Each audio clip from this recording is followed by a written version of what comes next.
السلام عليكم. تعالوا نعمل مع بعض تحلية باردة بمكونات بسيطة، وان شاء الله هتعمليها وهتعجبك، وكمان هتقدري تقدميها لضيوفك. شكلها حلو والطعم بجد مش قادرة اقول لكم خطير. اول حاجة معايا ربع كيلو من الكنافة، بكون مقطعاها وبضيف عليها معلقتين من السمنة كبار، وبدخلها الفرن لحد ما تتحمر معايا، وبضيف معلقة من السكر البودر مع السمنة قبل التحمير. وبعد ما تتحمر معايا وتوصل للون ده، بنضيف عليها ربع كوباية من السيرب التقيل او الشربات التقيل. هنجيب بقى لطبقة الكريمة، هنضيف كوباية من كريم شانتيه الخام، واضيف عليه ربع كوباية من السكر البودر وكوباية من الحليب. اهم حاجة بس نكون مسقعة في الفريزر علشان يدي معاكي قوام كويس، وخاصة ان احنا في الحر، فعشان الكريمة تكون معاكي كويس. وضفت عليهم معلقة صغيرة كده من الفانيليا. لو حابين انها تكون بطعم المانجا ممكن ان احنا نضيف قطع من المانجا بدل الفانيليا، ونكمل ضرب. اول ما جهز معايا خليط الكريمه، هنجيب بقى كيس تلاجة او كيس حلواني، وهننزل بالخليط بتاعنا بالطريقه دي كده عشان بس يكون سهل عليكي في التشكيل. لو مش عندك عادي ممكن ان انت تستخدمي المعلقه او معلقه الايس كريم، وهتعملي بيها وهتكون كويسه معاكي. هنيجي بقى لتالت طبقه معايا، هنجيب نص كوبايه من الميه، دوبت فيها معلقتين من الجيلاتين البودر، وهسيبهم على جنب.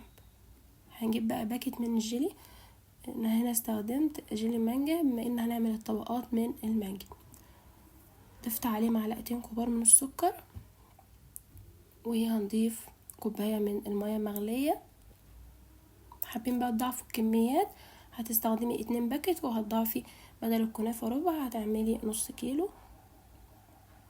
هنقلبهم كويس لحد السكر ما يدوب معايا، وبعد كده هنزل عليهم بنص كوباية من المياه الباردة، وهننزل بالجيلاتين اللي احنا عملناه الاول، وبعدين نص كوباية من المياه الباردة.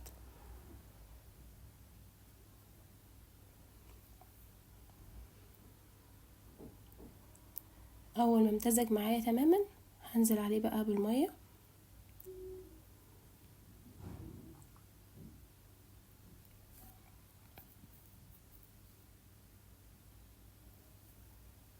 وكده بيكون طبقة الجيلي بقت جاهزة معايا. هسيبها بقى لحد ما تبرد تماما. هتجيب بقى الكاسات او الاكواب اللي انتي هتستخدميها، وهنشتغل بقى اللي هو طبقات. اول حاجة ضفت معلقتين كده من الكنافة في كل كوب او كاس، واضغط عليها كده اسويها لتحت شوية. وبعد كده هنضيف الكريمة. شايفين بقى الكيس بيسهل عليكي، هتحسي هيديكي الشكل حلو، وفي نفس الوقت ما يبهدلش الدنيا حواليكي عن المعلقة كمان.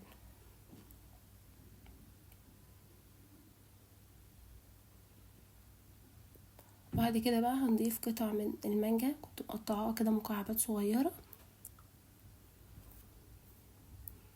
الطبقات دي بقى تقدري تعملي الشكل اللي تحبيه وتنظميها بالطريقة اللي انت حباها، او الحاجة اللي انت حابة تضيفيها كمان.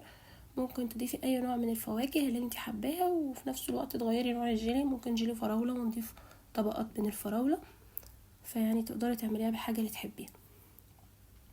وبعد ما ضفت قطع المانجا، هنضيف عليها كمان طبقة من الكنافة بالشكل ده كده، واي طبقة تضيفيها اهم حاجة بس تضغطي عليها ضغطة بسيطة كده علشان تلاقيش بعد كده الطبقات دخلت في بعض. هنضيف عليها الكريمة تاني، ودي بتكون اخر طبقة كريمة معايا.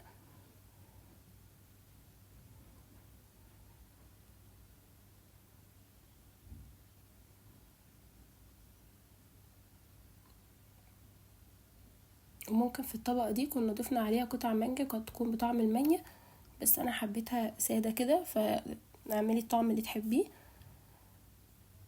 ونزلت عليها كمان ببقية قطع المانجا، وبعد كده بعد ما اخلص كل الكمية هنضيف عليهم الجيلي. بجد يا جماعة بيكون طعمها حلو قوي، وكل واحد كده لما ياخد الكوب بتاعه او الطبق الخاص بيه بتكون حلوة احسن ما نعملها في صينية ونقطعها. هي كده بتكون شكلها في التقديم افضل، وكمان طعمها حلو قوي. بعد بقى ما نخلص كل المانجا بتاعتي واضيفها بالشكل ده، هننزل بالجيلي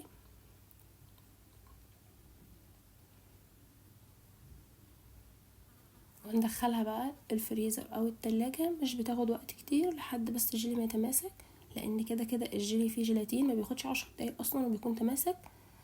زينيها بقى، انا هنا استخدمت عنب كده ونعناع اخضر، بجد طعمها وشكلها خطير، وحاجه كده تفتح النفس وهتعجب الاولاد قوي، وخاصه كمان لو عندك ضيوف وقدمتيها ليهم شكلها شيك، وكمان هيفتكروكي جايباها من بره حاجه حلوه وانتي اللي عاملاها في البيت. جربوها وان شاء الله تعجبكم، متنسوش تقولوا لي رايكم، واسيبكم في رعايه الله وحفظه. السلام عليكم ورحمه الله وبركاته.